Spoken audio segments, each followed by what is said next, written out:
Grace, can I have a moment?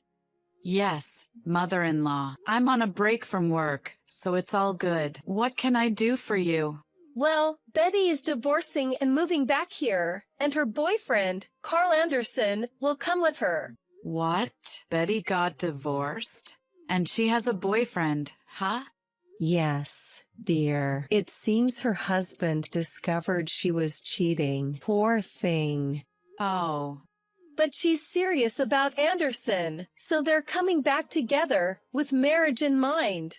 So, Anderson is Betty's adulterous lover, right? Isn't the reason she got divorced?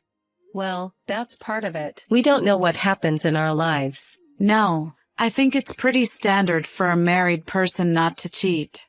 A mother always supports her daughter's love life, even if it involves infidelity. But... All right, enough with the nitpicking.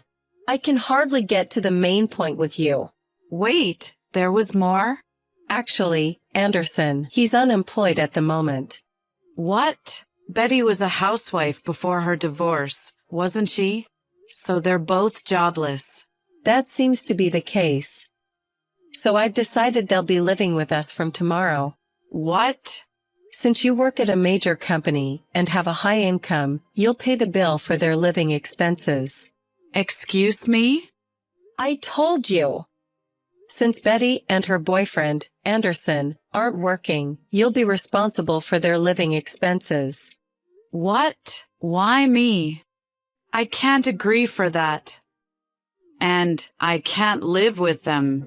I'm not asking for your opinion. I've decided as the head of this household, so just go along with it. Excuse me? The head of the household? You're Ethan's wife, so you have a duty to support our family. I believe I'm already doing more than enough to support everyone. If I have to shoulder any more, we'll be in serious financial trouble. But Betty is my daughter, and Anderson might become my son-in-law in the future. I don't mind if they get married, but I think it's wrong for me to shoulder their living expenses and have them living with us. Do you want to divorce Ethan? He's my son, whom I raised. I'm sure he'll agree with me. Ethan isn't like that. I'll talk to him tonight. Well, it's a waste of time to discuss it now. It's already decided that Betty and Anderson will move here from tomorrow. Ethan, we have a big problem while you're away on your business trip. Grace, what's wrong? Did something happen? Your mother told me this afternoon. Betty got divorced due to an affair, and it seems she's coming back here with her lover, a guy named Carl Anderson. And it looks like they plan to move in with us from tomorrow. What, seriously? Yes, I'm serious. Furthermore, your mother told me I have to pay the bill for their living expenses. What? That's ridiculous.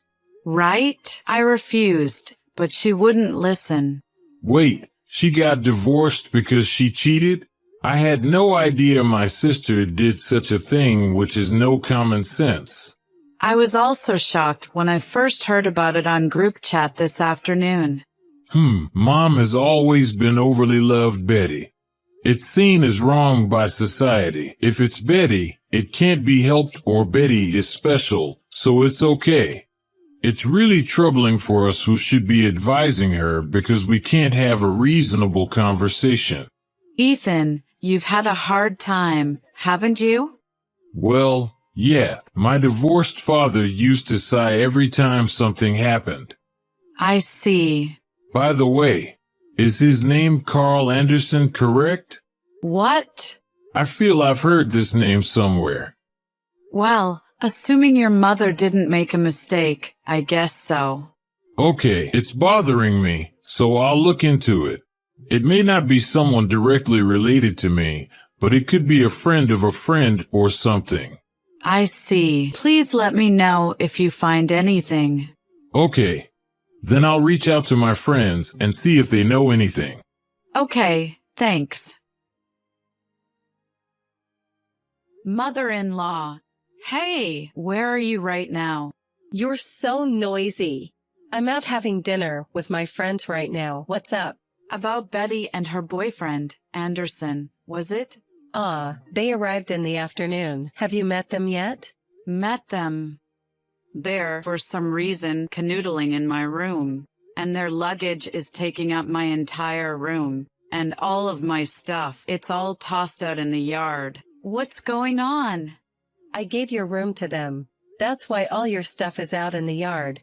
Isn't that way out of line? It's your fault for refusing to pay for their living expenses. What? If you won't agree to cover their expenses, you're the one who'll have to leave. I have no intention of agreeing for that no matter what you say. I don't agree to Betty and her boyfriend living with us, and I certainly won't pay for their living expenses. Then I'll put your belongings in the yard. They'll get wet if it rains. Speaking of which, wasn't rain forecast for tonight? Why are you acting so superior? Aren't you forgetting your position in this house? I think you're the one forgetting your position, Grace. As the daughter-in-law, you don't have the right to oppose us, the family into which you married. Rights, huh?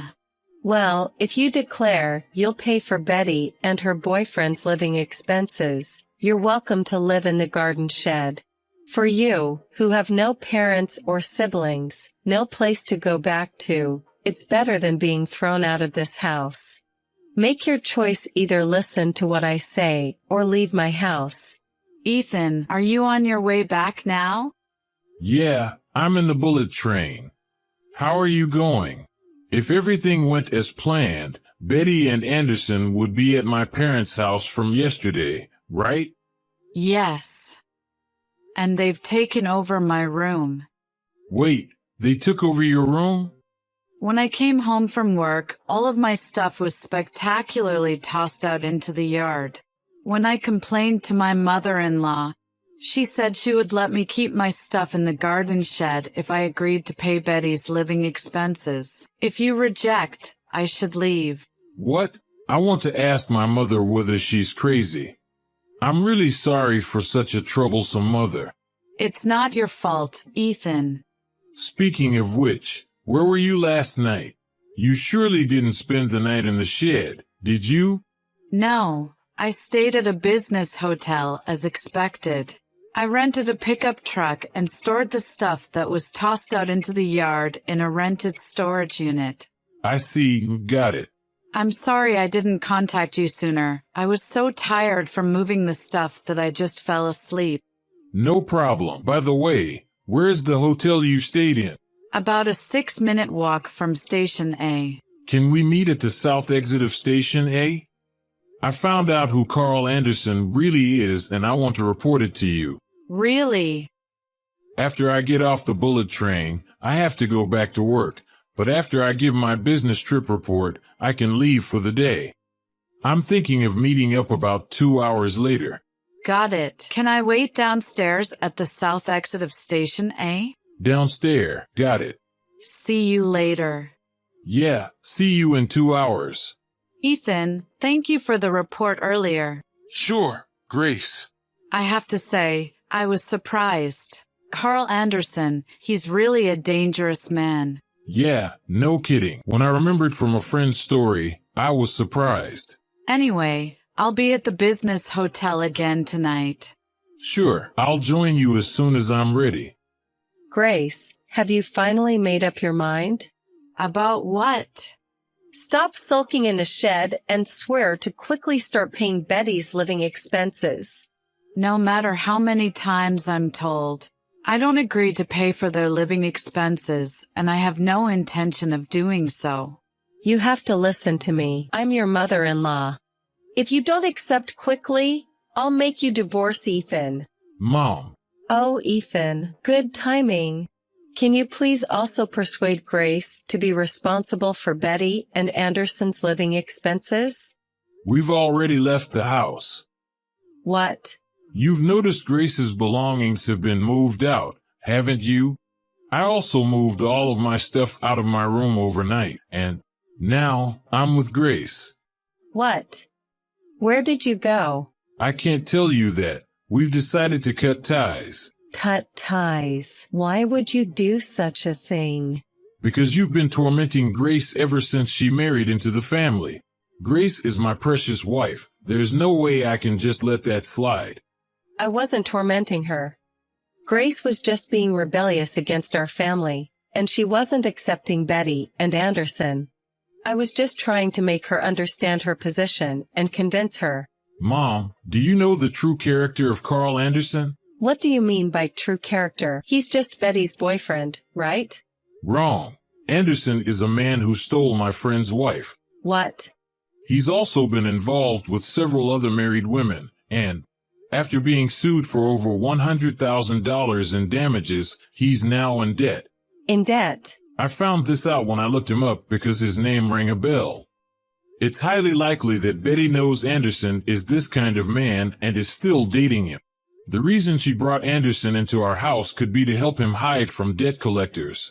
No way. Betty wouldn't do such a thing. And, aren't you worried about your savings being targeted? What? Shouldn't you check just in case? Mom, you've told Betty about the money you received from Dad as part of your estate settlement and are keeping it at home in cash, right? Yes. I was thinking of it as my retirement fund. Having it at hand, I could actually see the money growing, and it motivated me. What if Anderson heard about it from Betty? Huh. Is your retirement fund all right? Retirement fund. My hidden savings. Surely not. Grace, help me. What's going on? The $30,000 I was saving in my drawer for my retirement is gone. What? When I asked Betty and Anderson about it, they said we used it as a housewarming celebration. That's terrible. Grace, help me. Isn't it strange for you to ask me for help? Perhaps it would be more worthwhile for you to urgently look for a job. But Grace, I am your mother-in-law. You should feel indebted to me for living together with you. This has been bothering me for a while. Living together, indebted, what are you talking about? Well, because you don't have any parents or siblings, so I'm living with you as a substitute mother and letting you take care of me. Indeed, I lost my parents and I was an only child, so I have no siblings. I'm working hard to make a living, and I could easily find a place to go home if I rent a place. And the place to go home I rented turned out to be the house I was kicked out of. What? You mean you're the renter, Grace? Yes. Didn't we talk about this? Ethan moved into the single-family house I've been renting since I was single after we got married, and... Was it 2 months later? You lost your home due to the divorce from your old husband and suddenly showed up one day with movers, and you've been squatting ever since. No way. Let me continue the story. If I, the renter, move out, it means canceling the lease for that house. What? So, the end of this month is the moving out day. Please tell Betty and Anderson to start preparing to leave immediately. I can't do that. Where are we supposed to go? Even the $30,000 for my retirement was used up. And I didn't know Anderson was such a terrible man. Grace. It's too late. Goodbye.